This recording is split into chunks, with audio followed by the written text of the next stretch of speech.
व्यापारी की बेटी बड़ी हो चुकी थी। उसकी शादी को लेकर व्यापारी और उसकी पत्नी हमेशा चिंतित रहते थे। शादी ब्याह में खर्चा भी बहुत होना था, इसलिए व्यापारी पहले से भी ज्यादा मेहनत करता था। एक दिन व्यापारी को सामान खरीदने दूसरे शहर जाना था। सफर पर निकलने से पहले उसने अपनी बेटी से पूछा कि शहर से उसे क्या उपहार चाहिए। बेटी ने उन्हें बताया, आप मेरे लिए शहर से खूब सारे फल लेकर आना। और व्यापारी दूसरे शहर के लिए निकल पड़ा। दिन भर काम कर रात को जब वापस लौट रहा तो रास्ते में एक भयानक तूफान में घिर गया। रात बहुत हो चुकी थी, बारिश थमने का नाम नहीं ले रही थी और ऊपर से व्यापारी बहुत थक भी चुका था। तभी उसकी नजर दूर जलती लालटेन की रोशनी पर पड़ी। वहां पहुंचा तो देखा कि रोशनी एक टूटी फूटी झोपड़ी से आ रही है। आंधी और बारिश पूरे जोर पे थी, सो अपनी हैसियत भूलकर उसने अंदर प्रवेश किया। अंदर एक बांस पर लालटेन लटकी थी और उसकी धीमी रोशनी में एक मैले कुचैले कपड़े पहने एक नौजवान खटिया पर बैठा था। झोपड़ी की छत से जगह जगह पानी टपक रहा था। नौजवान व्यापारी को देखते ही खड़ा हो गया और उन्हें खटिया पर बैठने को कहा। व्यापारी ने उसे बताया कि वो कौन है, किस तरह इस तूफान में फंस गया है। उन्होंने उस नौजवान से रात झोपड़ी में रुकने की अनुमति मांगी तो वह तुरंत तैयार हो गया। नौजवान ने चूल्हे पर चढ़ी हांडी से दाल और चावल निकाल जब व्यापारी को परोसे तो व्यापारी बोल पड़ा, अरे नहीं बेटा, यह तुम खा लो। लेकिन नौजवान ने एक ना सुनी और व्यापारी को खाना ही पड़ा। भूख इतने जोरों से लगी थी कि वह साधारण सा भोजन भी उसे 56 भोग जैसा लगने लगा। खाकर हाथ मुंह धोकर वह जब खटिया पर बैठे तो उनकी नजर चूल्हे पर पड़ी हांडी पर गई। वह तो खाली थी।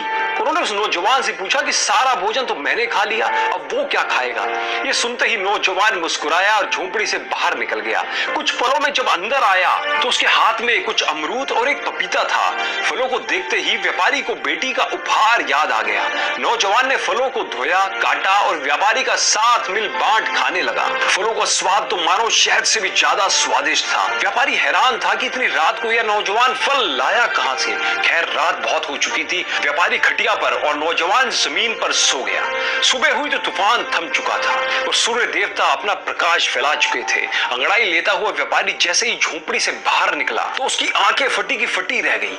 अपने जीवन में इतना सुंदर बगीचा उसने कभी नहीं देखा था। रंग बिरंगे फूलों से भरी क्यारियों के बीच तरह तरह के फलों से लदे पेड़, जमीन पर हरी भरी घास लग रहा था जैसे स्वर्ग धरती पर उतर आया था। यह सब देख व्यापारी आश्चर्य में पड़ गया और इतनी प्राकृतिक सुंदरता को देख उसका मुंह खुला का खुला रह गया। तभी सामने से आता नौजवान उसे दिखाई दिया। व्यापारी ने बगीचे की तरफ इशारा करते हुए हाथ से इशारे से पूछा, यह बगीचा किसका है। नौजवान ने मुस्कुराते हुए कहा, यह बगीचा उसी का है। इतने सुंदर बगीचे का मालिक और एक झोपड़ी में रहता है। यह बात व्यापारी को समझ में नहीं आई। उसके और पूछने पर नौजवान ने बताया कि कुछ साल पहले उसके माता पिता की मृत्यु हो गई थी।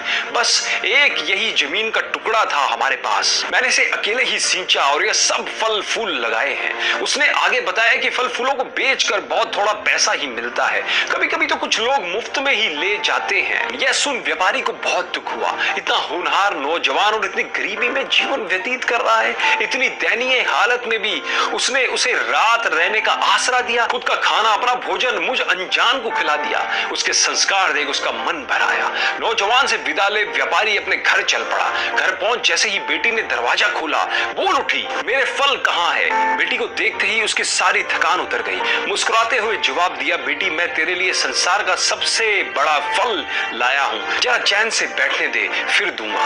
पत्नी और बेटी को अपने पास बिठाकर उन्होंने उस नौजवान और उसके बगीचे के बारे में सब बता दिया। पत्नी और बेटी का मुंह भी सब सुन खुला का खुला रह गया, लेकिन सबको अंदर से दुख भी हो रहा था। तब व्यापारी ने दोनों को अपने मन की बात बताई तो सब तैयार हो गए। अगले दिन व्यापारी उस नौजवान को मिलने गया। नौजवान ने उनका स्वागत किया। दोनों मिल बैठे बात करने लगे। व्यापारी ने उसे समझाया और उसके साथ मिल फूलों और फलों की खेती करने का न्योता दिया।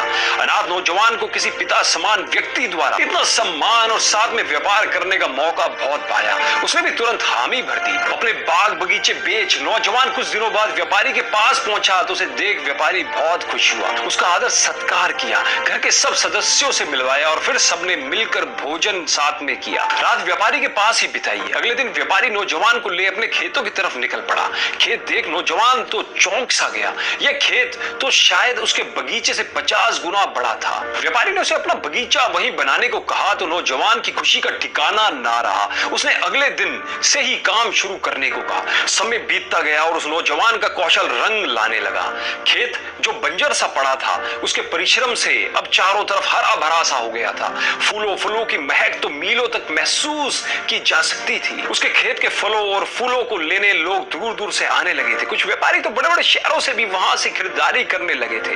नौजवान तो बस अपने खेतों पर ही ध्यान देता था। बेचने खरीदने का सारा काम तो व्यापारी ही करता था। नौजवान ने अपनी मेहनत और लगन से कोई कमी नहीं आने दी और देखते देखते व्यापार आसमान की ऊंचाइयां छूने लगा। लेकिन नौजवान के रत्ती भर भी कोई गुरूर नहीं आया। हमेशा की तरह वो सबकी इज्जत करता, मीठा बोल बोलता और एक दिन व्यापारी ने उसे पास बुलाया और बहुत ही प्यार से बोला, आज से तुम और मैं इस व्यापार में बराबर के भागीदार हैं। यह सुन नौजवान ने कहा, पर जमीन के मालिक तो आप हैं, मैं तो सिर्फ फसल उगाता हूं। लेकिन व्यापारी ने उसकी एक ना सुनी और पटवारी को बुला आधी जमीन और आधा व्यापार उस नौजवान के नाम कर दिया। अपना भागीदार बनाकर उन्होंने उस नौजवान के साथ अपनी बेटी की शादी भी कर दी। अब सब एक बड़े परिवार की तरह खुशहाल जीवन व्यतीत कर रहे थे। तो देखा दोस्तों, आपने अपने कौशल, मेहनत और लगन से आप किसी भी ऊंचाई को छू सकते